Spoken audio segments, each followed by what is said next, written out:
क्या पढ़ा था लास्ट क्लास में? हम लोगों ने रिएक्शंस कंप्लीट कर ली हैं, haloalkanes and haloarenes की। एक आध रिएक्शंस रह गई है तो वो कंक्लूड करेंगे तो उसमें करा देंगे, ठीक है। आज हम लोग बात करने वाले हैं आइसोमेरिज्म की। तो अगर आपको पता हो आइसोमेरिज्म क्या होता है, आइसोमेरिज्म बेसिकली आइसोमर्स क्या होते हैं कि मॉलिक्यूलर फॉर्मूला तो सेम हो, लेकिन जो आपके मॉलिक्यूल्स होंगे उनकी properties, physical and chemical properties different होंगी। अब क्या होता है कि कई बार जो आपका आइसोमेरिज्म है, आइसोमेरिज्म दो तरीके का होता है। एक होता है आपका स्ट्रक्चरल आइसोमेरिज्म और एक होता है स्टीरियो आइसोमेरिज्म। पता चल गया तुम्हें, ठीक है, कहाँ से आते हो? ऑप्टिकल आइसोमेरिज्म और स्टीरियो आइसोमेरिज्म, ठीक है। सॉरी, स्ट्रक्चरल आइसोमेरिज्म और स्टीरियो आइसोमेरिज्म, तुम लोग इन्फ्लुएंस कर देते हो। हाँ, अब स्ट्रक्चरल आइसोमेरिज्म में हम लोगों ने पढ़ा था चेन आइसोमेरिज्म, आपका फंक्शनल आइसोमेरिज्म, मेटामेरिज्म और आपका पोजीशन आइसोमेरिज्म, और एक स्पेशल आइसोमेरिज्म है जैसे टाटोमेरिज्म। अगर नहीं पढ़ा है तो पढ़ेंगे जीओसी में, पढ़ेंगे हम लोग जीओसी में। ऑप्टिकल आइसोमेरिज्म जो है उसमें दो तरीके के पढ़ने होते हैं आइसोमेरिज्म। स्टीरियो आइसोमेरिज्म में, सॉरी, स्टीरियो आइसोमेरिज्म में दो पढ़ने हैं, एक पढ़ना है ऑप्टिकल आइसोमेरिज्म और एक पढ़ना है ज्योमेट्रिकल आइसोमेरिज्म। हम जो पढ़ा रहे हैं वो सीबीएसई के पैटर्न को फॉलो कर रहे हैं, जो एनसीईआरटी चलती है जिस तरीके से। तो अगर एनसीईआरटी में जाके देखोगे तो ज्योमेट्रिकल आइसोमेरिज्म जीओसी में दे रखा है और optical isomerism haloalkanes and haloarenes में दे रखा है, ठीक है। कहीं भी पढ़ लो, नॉलेज तो लेना, ठीक है। रेंचो ने भी कहा था नॉलेज बट रहा है, बटोर लो, कहीं से मिल जाए, क्या लेना देना सिस्टमेटिक पढ़ने से। और ऐसा तो नहीं होगा कि नीट के पेपर में सिस्टमेटिक आएगा कि नहीं, पहले वाले चैप्टर से पहला क्वेश्चन फिर दूसरे वाले से दूसरा, ऐसा नहीं होने वाला, रैंडम ही आने वाला। कहीं पढ़ लो, आपको टॉपिक आना चाहिए बस। Is it clear? अब बात होती है कि स्टीरियो आइसोमेरिज्म में क्या होता है। जैसे कि अगर आप स्ट्रक्चरल की बात करोगे तो स्ट्रक्चर में बहुत सारी बातें पता चल जाती हैं कि स्ट्रक्चरल में पोजीशन फंक्शनल ग्रुप का डिफरेंट हो जाएगा, या फंक्शनल ग्रुप ही बदल जाएगा, या चेन ही बदल जाएगी। यहाँ पे क्या होता है, स्टीरियो का मतलब होता है कि स्पेस में अरेंजमेंट बदल जाएंगे। जैसे कि मान लीजिए ये कार्बन है, तो कार्बन से जो मॉलिक्यूल जुड़े होंगे स्पेस में, उनके अरेंजमेंट बदलेंगे और उनके अरेंजमेंट के बदलने से प्रॉपर्टी बदल जाएगी, प्रॉपर्टी बदल जाएगी। एक सिंपल सा एग्जांपल है, अभी उसकी चर्चा हम आगे करेंगे, कि एक मेडिसिन है जिसका डी फॉर्म अगर पेन किलर के तरीके यूज किया जाता है तो उसका एल फॉर्म जो है एंटी कफ एजेंट की जैसे यूज किया जाता है, ठीक है। और ये क्या होता है, मिरर इमेज कर दिए जाते हैं, बीच में क्या होता है, मिरर इमेज। जब हम लोग इन्सोमर्स बनाते हैं, वो बात की बात है, अभी धीरे धीरे समझेंगे चीज़ों को, डिटेल में टॉपिक को लेना है। तो ऑप्टिकल आइसोमेरिज्म शुरू करते हैं। ऑप्टिकल से आपको याद होगा, ऑप्टिक्स आपने पढ़ा है फिजिक्स में, 2-3 चैप्टर पढ़ा है, पूरा यूनिट पढ़ा हुआ है। Optics is somewhere related to light, somewhere related to light.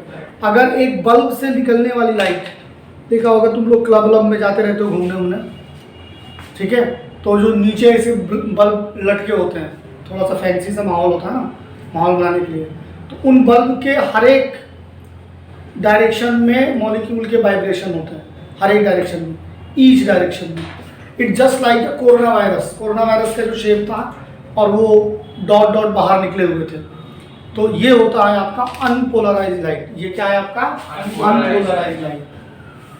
तो जब किसी अनपोलराइज लाइट, अब ये जो आपका बोर्ड दिख रहा है, ये बोर्ड जो है वो 2D में है, तो आपको इसका 3D एस्पेक्ट नहीं दिखेगा, तो आपको इमेजिन करना पड़ेगा।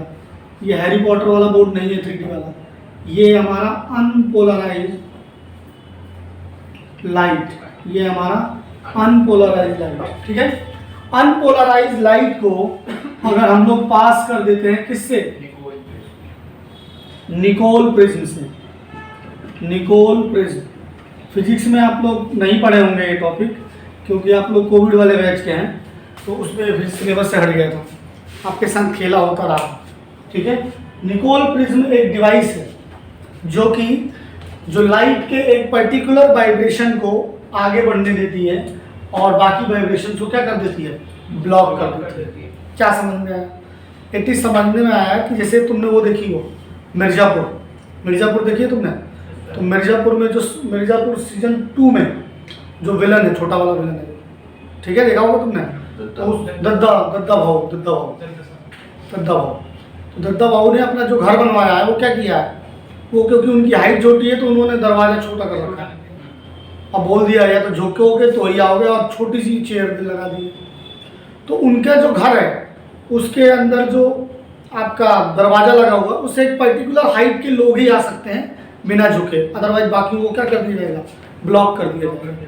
मतलब एक पर्टिकुलर वाइब्रेशंस के लोग आएंगे, और अदरवाइज आना है तो दद्दा भाव के सामने झुकना पड़ेगा। तो तुम्हें पता है गुड्डू भैया तो झुकते हैं, गुड्डू भैया ने काम में आया है, बाहर आके बात करो, बराबरी की बात होगी। बात समझ में आ रही है? तो वैसा ही कुछ निकोल प्रिज्म की जगह है जहाँ से बाकी वाइब्रेशन तो ब्लॉक हो जाएंगे, लेकिन एक पर्टिकुलर वाइब्रेशन जो होंगे वो आगे बढ़ेंगे। तो मान लो कि एक वाइब्रेशन ये वाला ऐसे लाइक दिस, वाइब्रेशंस फील कर पाते हैं आप लोग, वेव फ्रंट फील कर पाते हैं? अगर वेव फ्रंट कैसे वाइब्रेट करते हैं मॉलिक्यूल, इसको अगर देखना है तो आप एक बात सा लगाना है कि तेरा बज मुझे जीने ना दे, सुना तुम लोगों ने? तो उसमें जब स्पीकर्स के ऊपर लिक्विड को वाइब्रेट किया जाता है, देखा तुम लोगों ने? वो तो तुमने देखा ही नहीं, वो फार्जी की चीज़ें देखते रहते हो। हाँ, तो स्पीकर्स के ऊपर जो तुम कलर्ड वाटर डाल दिए गए हैं और फिर वो वाइब्रेट करता है, वैसे ही वाइब्रेशंस होते हैं यहाँ मॉलिक्यूल्स की, लाइक दिस, या तो लाइक दिस या तो लाइक दिस परपेंडिकुलर, जैसे वाटर के मॉलिक्यूल वाइब्रेट करते हैं। तो या तो ये वाले वाइब्रेशंस को आगे बढ़ा दिया गया, और या तो फिर प्लेन के परपेंडिकुलर लाइक दिस, इसको मैं डॉट से दिखा रहा हूँ, लाइक दिस, ठीक है। ये क्या है? ये है हमारा प्लेन पोलराइज्ड लाइट। पोलराइज का डिक्शनरी मीनिंग जो समझ जाएगा वो आधे से ज़्यादा कॉन्सेप्ट समझ जाएगा। पोलराइज का मतलब होता है एक किसी के प्रति पोलर हो जाना, ठीक है। तो ये एक प्लेन के प्रति पोलर हो गया, तो इसको हम लोग क्या कहते हैं? PPL, plane polarised light, plane polarised light. अब प्लेन पोलराइज्ड लाइट को कुछ मॉलिक्यूल्स हैं, उन मॉलिक्यूल से पास कर दोगे आप, कुछ मॉलिक्यूल्स हैं उन मॉलिक्यूल से पास कर दोगे, तो इनके जो ये जो वाइब्रेशंस चल रहे हैं वो या तो राइट साइड मूव कर जाएंगे लाइक दिस, कुछ एंगल पे, मान लीजिए अल्फा एंगल, और या तो फिर वो लेफ्ट साइड मूव कर जाएंगे, लेफ्ट साइड मूव कर जाएंगे। तो ये लाइट जो प्लेन पोलराइज लाइट के लिए जो ये जो मॉलिक्यूल दिख रहे हैं जो कि इस तरीके की सेंसिटिविटी शो कर रहे हैं, इन्हीं को हम लोग ऑप्टिकल आइसोमर्स कहते हैं। इन्हीं को हम लोग क्या कहते हैं? ऑप्टिकल आइसोमर्स कहते हैं। क्योंकि लाइट को लेफ्ट या राइट में कर रहे हैं तो ये क्या कहलाएंगे? ऑप्टिकल आइसोमर्स कहलाएंगे। और जो ये फिनोमिनन दिख रही है इसको क्या कहेंगे? ऑप्टिकल आइसोमर्स कहेंगे। क्या कहेंगे? अगर राइट साइड में शिफ्ट कर रहा है तो इनको हम लोग डेक्स्ट्रो रोटेटरी कहते हैं, डी, डेक्स्ट्रो रोटेटरी कहते हैं डी। और अगर लेफ्ट साइड में शिफ्ट कर रहा है तो इसे हम लोग लीवो रोटेटरी कहते हैं, that is L, that is L. कई बार इसको प्लस और माइनस से भी रिप्रेजेंट किया जाता है, कई बार इसे प्लस और माइनस से भी रिप्रेजेंट किया जाता है, ठीक है। तो इस पूरे प्रोसेस को ऑप्टिकल आइसोमेरिज्म, और जो आइसोमर्स होते हैं उनको हम लोग क्या कहते हैं? ऑप्टिकल आइसोमर्स कहते हैं। क्या कहते हैं? Optical isomers. अब सवाल ये पैदा होता है कि ये कौन है, ये लोग कैसे दिखते हैं जो कि ऑप्टिकल आइसोमरिज्म के, ऑप्टिकल आइसोमर्स के जैसा बिहेव करते हैं? आखिर इनके अंदर क्या प्रॉपर्टीज होती हैं, ठीक है, उसके बारे में हमें पता लगाना पड़ेगा। तो जब ये पता लगाया गया कि ऑप्टिकल आइसोमर्स कौन से मॉलिक्यूल ऑप्टिकल आइसोमरिज्म शो करेंगे, तो for optical isomerism, for optical isomerism molecules should have what? Chiral center, chiral center क्या होना चाहिए? chiral center होना चाहिए, ठीक है। दूसरा बात, जो मॉलिक्यूल्स का मिरर इमेज होना चाहिए वो क्या होना चाहिए? Non superimposable. क्या होना चाहिए? Non superimposable. जो ऑप्टिकल आइसोमेरिज्म की, ऑप्टिकल आइसोमर्स की जो जनरल डेफिनेशन है वो यही है, क्योंकि अभी ऑप्टिकल आइसोमेरिज्म हमें केवल ऑर्गेनिक केमिस्ट्री में ही नहीं पढ़ना, हम लोग अभी कोऑर्डिनेट में ही पढ़ेंगे, लेकिन कोऑर्डिनेट में कायरल सेंटर वाला कॉन्सेप्ट नहीं आता है। वहाँ पे यही चलेगा कि जो मॉलिक्यूल्स का mirror image non super imposable होगा वही कायरल सेंटर वाला कहलाएगा। यहाँ पे कायरल का मतलब है कि एक कार्बन से 4 डिफरेंट ग्रुप लगे हुए। बात समझ रहे नहीं समझ रहे आप? हाँ या ना बोलो? तो जब मॉलिक्यूल्स का mirror image non super imposable होता है तो वो मॉलिक्यूल्स क्या करते हैं? ऑप्टिकल आइसोमेरिज्म शो करते हैं। अब सवाल ये पैदा होता है कि नॉन सुपर इम्पोजेबल का क्या मतलब होता है? जैसे मान लो कि ये है, यहाँ पे मिरर लगा, ठीक है। अब मिरर लगाने के बाद मिरर की खासियत क्या होती है? अब इमेजिनेशन पे जाना पड़ेगा आपको। अगर आप ग्राफिक्स से इमेजिनेशन कर रहे हैं तो आपका इमेजिनेशन मर चुका है, आपको ऐसे ही इमेजिन करना पड़ेगा। एल्बर्ट आइंस्टाइन ऐसे नहीं बनते, समझे नहीं समझे? तो अगर मान लो कि ये मिरर है, रेड वाला मिरर है, तो मिरर की खासियत ये होती है कि जितने डिस्टेंस पे जो जो पॉइंट होंगे उतने पे ही फेंक देगा, वर्चुअल इमेज बनाएगा। तो इसका इमेज, मिरर इमेज कहाँ बन जाएगी? यहाँ बन जाएगी और लाइक दिस, ऐसे बन जाएगी, ठीक है। अब इसको जब उठा कर लेकर आओगे तो मैच नहीं करेगा, क्योंकि ये वाली चीज़ इधर दिख रही थी, ये वाली चीज़ इधर दिख रही थी, तो ये नॉन सुपर इम्पोजेबल।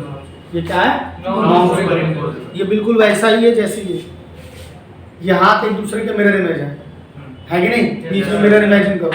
अब इसको इधर लेके आओगे तो देखो नॉन सुपर इम्पोजेबल, मछली जल की रानी वाला, हम उठा नहीं मैच कर रहा। अब दिमाग में लगाना गंवारों वाला, ऐसे करते ऐसे था कि मैच ही कराना, कॉन्सेप्ट ही बेकार करना फिर से। लेकिन यही अगर इस डस्टर को ले लो, इस डस्टर का मिरर लोगे यही आएगा, और इसको उठाकर इसके ऊपर रखोगे तो ओवरलैप कर जाएगा, ठीक है। तो डस्टर का अगर मिरर इमेज ये ऑप्टिकल आइसोमर जैसा, इसका जो मिरर इमेज होगा वो सुपर इम्पोजेबल होगा। वो क्या होगा? Super imposable. लेकिन हमें वो मॉलिक्यूल चाहिए जिनका मिरर इमेज क्या हो? Non super imposable. Mirror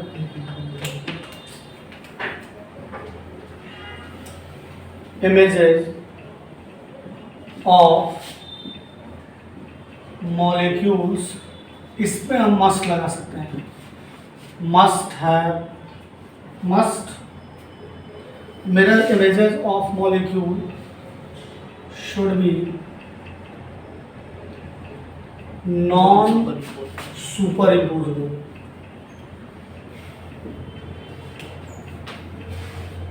non super imposable, याद रखना है, नॉन सुपर इम्पोजेबल, ठीक है।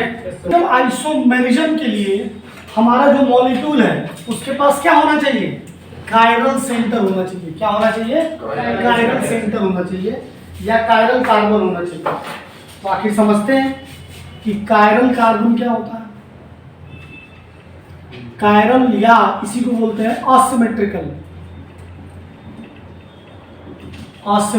कार्बन। असिमेट्रिकल कार्बन, देखिए कोई भी मॉलिक्यूल जिसमें कार्बन से जो ग्रुप लगे हुए हों वो 4 डिफरेंट ग्रुप लगे हुए हैं, A, B, C और D। तो इसको रिप्रेजेंट करते हैं हम लोग ऐसे स्टार से, ठीक है। तो ये हमारा क्या कहलाएगा? कायरल सेंटर कहलाएगा। जैसे कि मान लीजिए कि एक एग्जांपल ले लेते हैं, और ये नीट में क्वेश्चन पूछा जाता है इनमें से कौन सा ऑप्टिकल आइसोमेरिज्म शो करेगा, तो आपको सीधे सीधे क्या करना होगा? कायरल सेंटर ढूंढना होगा कि मॉलिक्यूल में कायरल सेंटर है कि नहीं। अगर कायरल सेंटर होगा तो वो ऑप्टिकल आइसोमेरिज्म शो करेगा, ठीक है। जैसे कि मान लीजिए कोई एग्जांपल ले लेते हैं, ऐसे यहाँ पर ले लिया CH3, OH, C2H5 और Br। तो हमें जब हमें पता लगाना होगा कायरल सेंटर, तो हम क्या करेंगे? हर एक कार्बन को चेक करेंगे, ईच कार्बन को। तो अब यहाँ पर जो 2 कार्बन है उसको अगर आप खोल दोगे तो ये क्या बन जाएगा? CH3, CH2, OH, यहाँ पर भी एक कार्बन है और CH3Br। इस कार्बन से 3 सेम हाइड्रोजन लगे हुए हैं, तो ये तो कायरल सेंटर शो नहीं करेगा। इस कार्बन से 3 हाइड्रोजन लगे हुए हैं, ये भी नहीं करेगा, ये भी नहीं करेगा। ठीक है, इस वाले से आओ, तो इस वाले कार्बन के पास आओगे आप तो देखोगे कि यहाँ पर एक CH3 लगा हुआ है, ये Br लगा हुआ है और ये OH लगा हुआ है और इससे C2H5 डायरेक्ट देखना है। तो ये क्या हो गया, कायरल सेंटर हो गया। ये कायरल सेंटर हो गया और ये ऑप्टिकल आइसोमेरिज्म शो करेगा, ये ऑप्टिकल आइसोमेरिज्म शो करेगा। इसके 2 फॉर्म होंगे, D और L। इसके 2 फॉर्म होंगे, D और L। अब एक बात, जैसे कि जो हम बता रहे थे आप लोगों को, नॉन सुपर इम्पोजेबल वाली बात बता रहे थे, तो इसका हम मिरर इमेज बना के देखते हैं, क्योंकि जो कायरल सेंटर वाले होते हैं उन्हीं का mirror image non super imposable होता है। ठीक है, अब इसके साथ ये भी ध्यान रखिएगा, ये केमिस्ट्री में सब कुछ जनरलाइज नहीं हो सकता, बहुत सारी चीज़ें पैरेलल चलती है, कई सारे मॉलिक्यूल्स के साथ डिफरेंट अप्रोच आएगा, उसको हम अलग से डिस्कस करेंगे। मैं एक मोटा मोटी आइडिया बता रहा हूँ, बाद में नहीं ये तो गलत हो गया, हर जगह नहीं लगा, तो ये हर जगह नहीं लगेगा, मॉलिक्यूल टू मॉलिक्यूल चीज़ें चेंज भी होने वाली है, लेकिन 90% केसेस, 95% केसेस के लिए यही रहेगा। जो कुछ स्पेशल बात होगी वो हम लोग अलग से कर लेंगे। Is that clear? बहुत वेराइटी है केमिस्ट्री में, वेरिएशन बहुत है, एक्सेप्शन कुछ नहीं होता, वेराइटी बहुत ज़्यादा है। एक ट्रेंड पे चीज़ें नहीं चलती है तो उसको एक्सेप्शन कह दिया जाता है, वो गलत बात है कि एक्सेप्शन के साथ नहीं बेच सकते। हर चीज़ का पर्टिकुलर रीजन बताया गया है, तो गलत कैसे हो सकता? बस ये है कि वो ट्रेंड को फॉलो नहीं करना। अब जैसे मान लीजिए इसका मिरर इमेज लेके आए, C2H5 CH3 Br और OH। अब मान लीजिए इसका हम लोग मिरर इमेज निकाल लेते हैं, ये मिरर ला दें। ठीक है, अब इसका मिरर इमेज क्या बनेगा, ध्यान से देखो, जो जहां होगा मिरर वहीं पे वर्चुअल इमेज बनाएगा और सीधा सा बनाता है, क्योंकि वर्चुअल इमेजेस हमेशा इरेक्ट होती है। ठीक है, OH इसके पास में है तो OH इसके पास में दिखेगा, CH3 दूर में है तो CH3 दूर में दिखेगा, C2H5 ऊपर वहीं दिखेगा और Br जो नीचे वैसे ही दिखेगा। ठीक है, अब इसको उठाओ, इसको ऐसे पकड़ के लेकर आओ इस तरफ, तो CH3 के ऊपर OH आएगा और OH के ऊपर CH3 आएगा। This molecule is non superimposable, this molecule is non superimposable. If मैं बोल रहा हूं, if this is D then this is L। ये डिसाइड नहीं कर सकते हम लोग ऐसे देखकर कि ये D है और ये है, ये एक्सपेरिमेंट से ही पता लगेगा, लेकिन हम लेट कर रहे हैं कि ये D है तो ये क्या होगा, L होगा, ये प्लस होगा तो ये क्या होगा, माइनस होगा, ये प्लस होगा तो ये क्या होगा, माइनस होगा।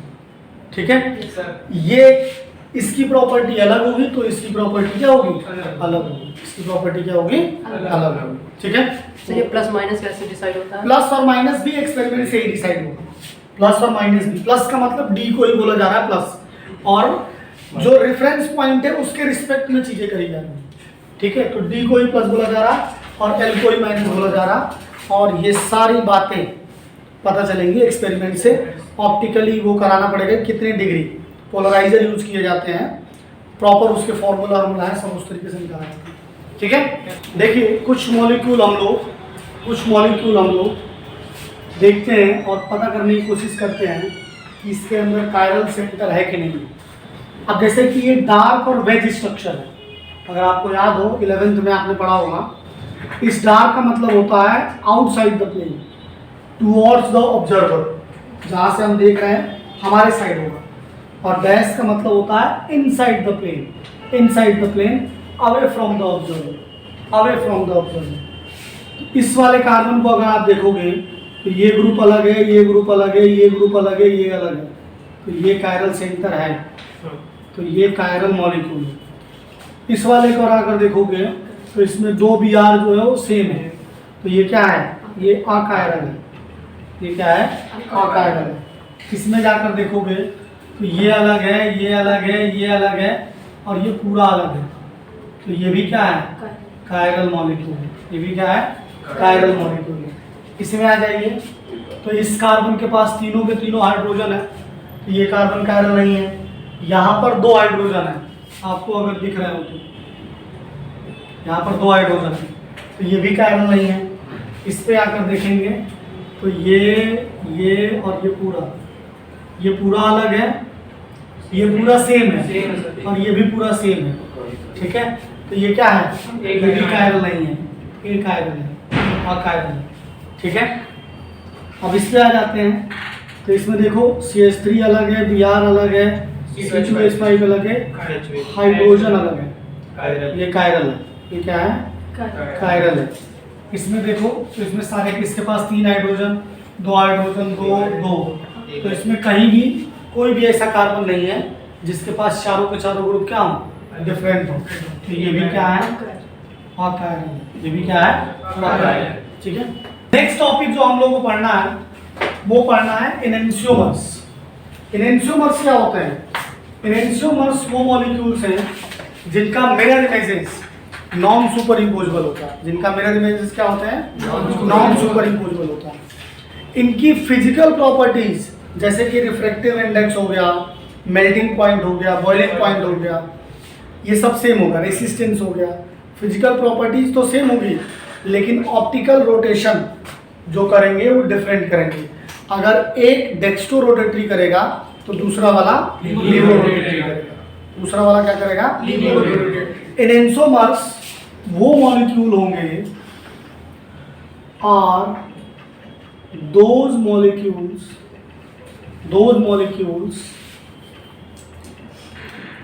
which mirror images are non-super imposable। और इम्पोर्टेंट बात ये है कि ऑप्टिकली एक्टिव होंगे। ये क्या होंगे, ऑप्टिकली एक्टिव होंगे। Physical properties like refractive index, boiling point, melting point etcetera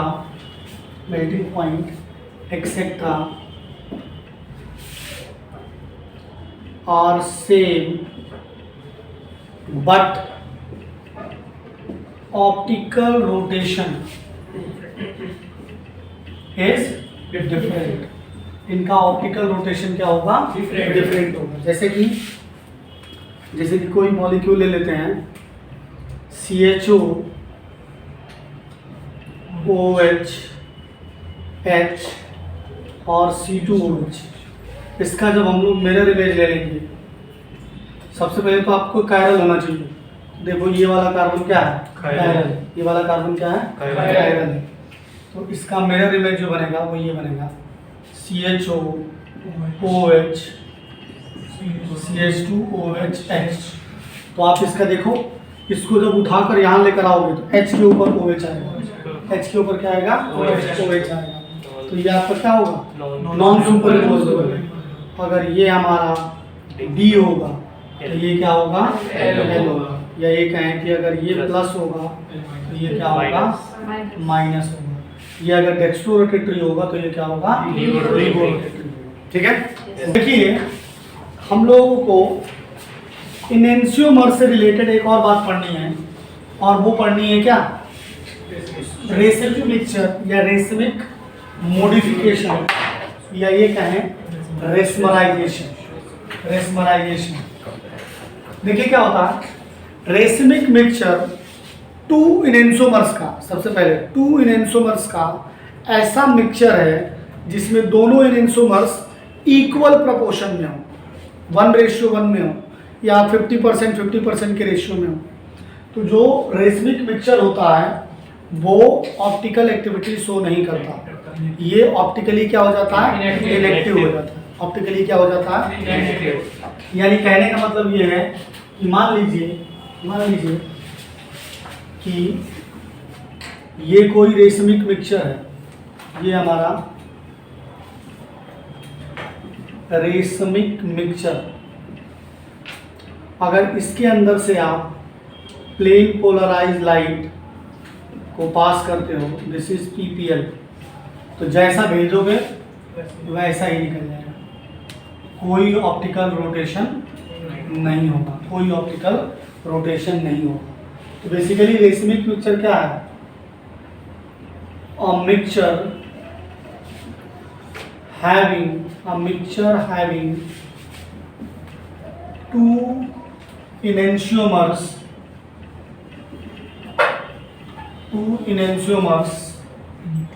in equal proportion, that is 1:1। कई बुक्स ऐसे लिखते हैं 50:50। ठीक है, जो ये मिक्सचर होते हैं ये क्या होते हैं? ऑप्टिकली इनएक्टिव होते हैं। ये ऑप्टिकली क्या होते हैं? इनएक्टिव होते हैं। अगर मतलब इस तरीके से हम लोग सोच सकते हैं कि आधे मॉलिक्यूल अगर लेफ्ट साइड रोटेशन कर रहे हैं तो फिर लेफ्ट का वापस राइट कर दिया जाता है, मतलब ये राइट किया वापस लेफ्ट हो गया, तो जैसे है वैसे ही वापस हो गया। ठीक है, तो PPL प्लेन पोलराइज डाला और वापस प्लेन पोलराइज वापस हो गया। जैसे कि मान लो तुम्हारे ऊपर घर वालों ने पैसे खर्च किए बहुत सारे, स्कूल में डाला, तो जितने का मार्क तुम पहले थे उतने का मार्क बाद में निकल रहे हो, कोई नॉलेज में वो नहीं हो रहा है, इंक्रीज और डिक्रीज नहीं हो रहा, सिर्फ पैसे बर्बाद हो रहे हैं। एग्जैक्टली है। जैसे कि मैं बहुत, जैसे कि कोई भी एग्जांपल ले लो, जैसे कि हम बात करें C double bond OH H और HOH और C डबल बॉन्ड OH, ये कौन सा मॉलिक्यूल है? ये है टार्टरिक एसिड। ये क्या है? Tartaric acid. ये है टार्टरिक एसिड। टार्टरिक एसिड का एक स्ट्रक्चर तो ये बनेगा, और इसका मिरर इमेज अगर हम लोग ले लें तो मिरर इमेज कैसा बन जाएगा? Like this, C double OH, इधर आ जाएगा OH, इधर आ जाएगा H, और इधर आ जाएगा H, और इधर आ जाएगा OH, and this is C double OH। यानी ये अगर D है तो ये क्या है? L। ये क्या है? L। और इन दोनों के मिक्सचर को अगर 50-50% ले लेते हैं तो वो क्या कहलाएगा? रेसमिक मिक्सचर को ऐसे रिप्रेजेंट किया जाता है, DL या प्लस माइनस, DL या प्लस माइनस। द प्रोसेस जिससे ये हो रहा है उसे हम लोग क्या कहते हैं? रेसिमाइजेशन कहते हैं। क्या कहते हैं? रेसिमाइजेशन। लेकिन ध्यान देने वाली यहाँ पर एक बात है, अगर आप ध्यान दे रहे हैं तो हमने पर्टिकुलरली जब इस चीज़ को बनाया है, टार्टरिक एसिड के स्ट्रक्चर को बनाया है, तो वहाँ पे हमने एक खेला कर दिया, हमने जानबूझ के OH को डिफरेंट करा है और H को डिफरेंट करा है। लेकिन ऐसा कोई ज़रूरी थोड़ी है, हो सकता है कि दोनों सेम में चले जाएं, ऐसे भी हो जाए। ठीक है, तो आखिर ऐसा होगा तो क्या होगा? ऐसा होगा तो क्या होगा? ठीक है, पहले जब ये दोनों OH एक साइड हो रहे हैं तो कुछ इसमें खास हो रहा है, और कुछ खास जो हो रहा है वो क्यों हो रहा है उसके बारे में चर्चा करते हैं। और इन कंपाउंड्स को हम लोग मेसो कंपाउंड या मीसो कंपाउंड कहते हैं। देखिए क्या होता है, ऐसे मॉलिक्यूल्स सबसे पहले मीसो जो होते हैं वो क्या होते हैं? ऑप्टिकली इनएक्टिव होते हैं। ऑप्टिकली क्या होते हैं? इनएक्टिव होते हैं। इनके पास क्या होता है? इनके पास कायरल सेंटर होगा, सब कुछ होगा, लेकिन ये ऑप्टिकली इनएक्टिव होंगे, और इनके पास प्लेन ऑफ सिमेट्री होगी। Plane of symmetry that is POS, या इसमें लाइन ऑफ सिमेट्री भी हो सकती है, दैट इज LOS। देखिए प्लेन ऑफ सिमेट्री का मतलब, या मॉलिक्यूल ऑफ सिमेट्री कह सकते हैं, कार्बन एलिमेंट ऑफ सिमेट्री या एटम ऑफ सिमेट्री कह सकते हो। जैसे कि हम टार्टरिक एसिड की बात करें तो टार्टरिक एसिड का जो ये वाला मॉलिक्यूल है, इसको अगर आप ध्यान दो, OH and this is C double OH। ठीक है, तो आप देख लो, इस पे कायरल सेंटर है, ये अलग, ये अलग, ये अलग और ये पूरा अलग, तो ये कायरल है। और ये अलग, ये अलग, ये अलग, ये पूरा अलग, तो ये कायरल है। ठीक है, लेकिन इसमें ध्यान दो, अगर इस बीच में यहाँ पर एक मिरर रख देते हो, ये बीच में एक मिरर रख देते हो, तो जैसा ऊपर कंपाउंड है वैसा ही नीचे है। तो इस लाइन को हम लोग बोलेंगे plane of symmetry, POS, plane of symmetry. अब हो क्या रहा, प्लेन ऑफ सिमेट्री की वजह से अगर ये ऊपर वाला क्लॉकवाइज घुमाएगा तो नीचे वाला क्या कर देगा, एंटी क्लॉकवाइज घुमा देगा। नीचे वाला क्या कर देगा, एंटी क्लॉकवाइज। तो जो मिसो कंपाउंड हो जाएंगे वो ऑप्टिकली इनएक्टिव हो जाएंगे। क्या हो जाएंगे, ऑप्टिकली इनएक्टिव हो जाएंगे। एक होते हैं यहाँ पर, और बता दे रहा हूँ, लिखवाऊंगा नहीं, सुन लो ध्यान से। एक होते हैं डाइस्टीरियोमर्स। क्या होते हैं, डाइस्टीरियोमर्स जो होते हैं वो, ये सवाल जो आएगा वो एडवांस में कई बार पूछा गया, तो जेई वाले ध्यान से देखें। डाइस्टीरियोमर्स वो होते हैं जो एक दूसरे के मिरर इमेज नहीं होते हैं। ठीक है, और टर्म में जुड़ा हुआ स्टीरियो, तो इसमें केवल और केवल ऑप्टिकली नहीं आएगा, ज्योमेट्रिकल भी आएगा। केवल ऑप्टिकली नहीं आएगा, ज्योमेट्रिकल भी आएगा। ठीक है, स्टीरियोमर्स समझिए, इसमें ध्यान दो, तो स्टीरियो वर्ड यूज हुआ, तो इस स्टीरियो में दोनों आइसोमेरिज्म आते हैं। आपका ऑप्टिकल भी आता है, ऑप्टिकल भी आता है और ज्योमेट्रिकल भी आता है। तो जैसे अगर आपको ज्योमेट्रिकल आइसोमेरिज्म याद हो, अब चलो मैं थोड़ा सा यहाँ ज्योमेट्रिकल को बता ही देता हूँ, हल्का फुल्का बताता हूँ, जीओसी में हम लोग डिटेल में करेंगे। ठीक है, देखो ध्यान से, ज्योमेट्रिकल, क्योंकि जो आपने एनसीईआरटी में पढ़ा है उससे बस काम नहीं चलेगा, आपको और डिटेल में ज्योमेट्रिकल पढ़नी पड़ेगी। कम से कम एक क्लास चाहिए उसके लिए, 1 घंटे लगेंगे ज्योमेट्रिकल पढ़ने में, 1 या 1.5 घंटे लगेंगे टाटोमेरिज्म पढ़ने में, और बाकी आइसोमेरिज्म को पढ़ने में 1 घंटा लगेंगे। बड़ा टॉपिक है ये आइसोमेरिज्म का, वो जीओसी में हम लोग चर्चा करेंगे। थोड़ा सा मैं यहाँ ब्रीफ कर देता हूँ। ज्योमेट्रिकल आइसोमेरिज्म जो अभी हम बता रहे हैं वो डबल बॉन्ड के अराउंड वाले बता रहे हैं। डबल बॉन्ड के अराउंड अगर डिफरेंट ईच कार्बन से अगर डिफरेंट मॉलिक्यूल जुड़े हुए हो या डिफरेंट एटम जुड़े हुए हो, जैसे देख लीजिए ये है, तो ये ज्योमेट्रिकल आइसोमेरिज्म शो करेगा, अदरवाइज नहीं करेगा। देखो इस C से ये A है, ये B है, ये A है, ये B है, तो ये करेगा। लेकिन यही सिचुएशन मान लो ऐसी हो जाती कुछ कि यहाँ A होता, यहाँ B होता, लेकिन यहाँ AA होता, तो ये शो नहीं करेगा। ठीक है, अब इसमें देखो क्या होता है, जब दोनों में मैच कर, सिस और ट्रांसफॉर्म के लिए दोनों कार्बन से एक एक ग्रुप को मैच करना चाहिए, दोनों कार्बन से एक एक ग्रुप को मैच करना चाहिए। जैसे कि देखो ध्यान से समझो, this is A and this is B and this is A and this is B। तो जब B या A एक ही साइड है तो इसे हम लोग क्या बोलेंगे, सिस। और जब ये अपोजिट हो जाएंगे, तो इनको हम लोग क्या बोलेंगे, इसे हम लोग ट्रांस बोलेंगे। इसे हम लोग क्या बोलेंगे, ट्रांस। ठीक है, इसे हम लोग क्या बोलेंगे, ट्रांस। अब एक चीज याद रखना, ऐसा नहीं है कि दोनों मैच कर रहे हैं, कि मैंने एग्जांपल ले लिया दोनों मैच कर रहा, दोनों का दोनों ग्रुप मैच कर रहा, तो तुम दिमाग में बैठा लो, ऐसा भी नहीं है, सिर्फ एक मैच करना चाहिए। जैसे मान लो यहाँ A है, यहाँ A है, यहाँ B है और यहाँ D है, यहाँ C है, चाहे D है, whatever it may take, alphabet थोड़ी देखना। ठीक है, तो ये भी आइसोमेरिज्म शो करेगा। बस ईच कार्बन से डिफरेंट होने चाहिए, ये याद रखना, मैं बार बार वो कर रहा हूँ। हर एक कार्बन से 2 डिफरेंट ग्रुप अटैच होने चाहिए।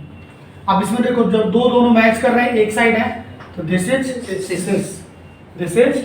सिस, और जब जो मैच कर रहे हैं उनको अगर हम लोग अपोजिट में लेकर चले जाते हैं, जो मैच कर रहे हैं उनको हम अगर अपोजिट में लेकर चले जाएंगे तो ये क्या हो जाएगा, ट्रांस। ये क्या हो जाएगा, ट्रांस। अब इसका मतलब ये नहीं है, फिर से एक और बात कर लेते हैं, इसका मतलब ये नहीं है कि हमेशा ऐसे ही से होगा। अगर चारों के चारों डिफरेंट हो जाए, बस कंडीशन सिर्फ एक होती है कि ईच कार्बन से डिफरेंट होने चाहिए। मान लो ये A हो गया, ये B हो गया, ये C हो गया और ये D हो गया।